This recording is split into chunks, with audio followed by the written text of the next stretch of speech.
Bonjour à toutes et à tous. Je suis ravie de vous retrouver pour ces 7 minutes avec vous. Sylvie Sant'Agostino est de nouveau avec moi. Et nous poursuivons notre propos sur l'imbrication réussie du numérique et du papier pour dynamiser, diversifier et différencier. Revenons à notre séquence de Rise and Shine 6e, dont le projet final est une parodie de personnages de contes de fées ou de personnages typiques. Après les ateliers de fabrication de portraits robots vus dans notre vidéo précédente, les élèves ont tous envie de créer leur propre personnage. Mais il faut se préparer encore.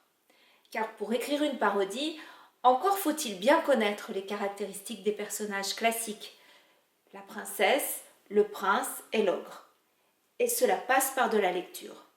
Que ce soit en vidéoprojection ou sur écran individuel, le numérique est une aide précieuse en lecture. Surtout pour les élèves atteints de troubles dits 10.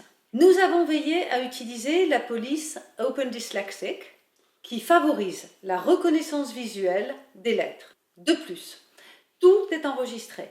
En un clic, l'élève peut écouter les textes. The typical fairy tale princess is a pretty young girl. She can sing like a bird and she is extremely kind and sweet to everyone. Vous constatez que le player permet d'arrêter et de recommencer où on veut, quand on veut. Les consignes sont également enregistrées, qu'elles soient en anglais dans les séquences, comme ici. Read the text and highlight everything you know, understand or recognize.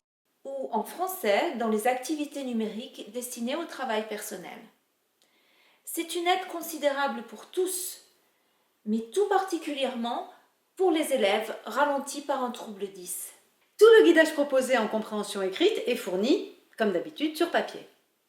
Repérage du connu, mise en relation d'extraits du texte avec la photo, utilisation d'illustrations pour inférer le sens des mots nouveaux, repérage de l'organisation du texte. Mais il est clair qu'en vidéoprojection, sur ordinateur ou tablette, c'est plus ludique. On peut réentendre le texte quand on veut, l'arrêter et le réécouter. On clique pour surligner.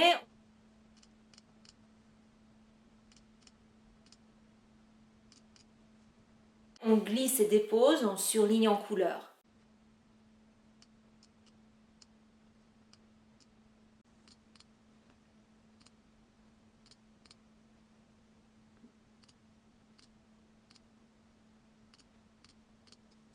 On peut concentrer l'attention de tous en vidéoprojetant ou, au contraire, laisser chacun travailler en autonomie à son rythme.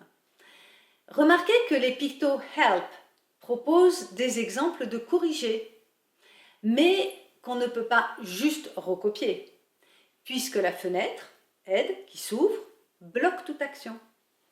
Ceci est tout spécialement important dans les activités numériques de production écrite. Les aides peuvent être appelées aussi souvent qu'on le désire ou qu'on en a besoin, mais il faut que l'élève mémorise un minimum. Il ne peut pas juste recopier mécaniquement. En revanche, cela peut vraiment permettre de faciliter des entrecorrections. Un élève ouvre la fenêtre sur son écran avec comme mission de vérifier, dans notre exemple, si tous les membres de son groupe ont bien surligné en bleu les caractéristiques physiques, puis un autre se chargera de la personnalité, et ainsi de suite. Toutes les organisations, diversification et différenciation sont imaginables. En effet, puisque tout peut être fait sur papier également, ce qui est une sécurité bien sûr en cas de panne technique, mais qui ouvre aussi une série de possibilités diverses. On peut varier les approches au sein de la même séquence, d'un texte à l'autre puisqu'on en a 3. Un sur la princesse, un sur le prince, un sur l'ogre. On peut traiter le premier en vidéoprojection, tous ensemble, pour rassurer tous les élèves, guider l'inférence de mots nouveaux par exemple. Le deuxième en autonomie cette fois, avec entrecorrection au sein des groupes. Même avec un seul écran par groupe, ça peut fonctionner en se relayant à l'écran, puisqu'on peut préparer ses réponses sur papier à l'avance. Et le troisième peut éventuellement être fait uniquement sur papier, comme une préparation au test performance en compréhension écrite. Ou si le temps manque, le dernier texte peut être donné à faire en travail personnel et on met en commun à la séance suivante. On peut aussi différencier, regrouper les élèves en pôles de compétences. On peut guider les élèves qui en ont le plus besoin en restant par exemple avec eux autour d'un ou plusieurs écrans, laissant les autres s'autogérer et s'entre-corriger puisqu'ils disposent des aides fournies et de l'autocorrection. Même avec une seule tablette ou un écran par groupe, ça fonctionne. Certes, on peut laisser les groupes s'autogérer du moment qu'on est très clair sur le fait qu'en tant de minutes, il faut que l'activité soit terminée, corrigée et au propre sur papier.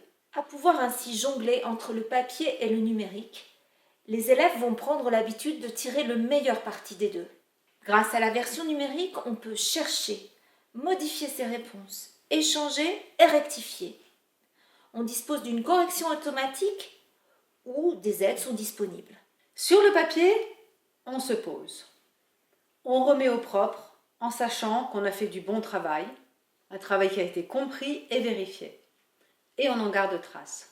Ou, à l'inverse, le papier sert de préparation, sachant qu'on va ensuite passer au numérique pour vérifier et rectifier au besoin. Cette diversité des pratiques est vraiment motivante. Et les élèves s'impliquent avec plaisir et énergie quand ils sentent qu'ils sont aux commandes. Nous voici arrivés au terme de nos 7 minutes avec vous. Merci de nous avoir suivis et à très bientôt sur un autre sujet.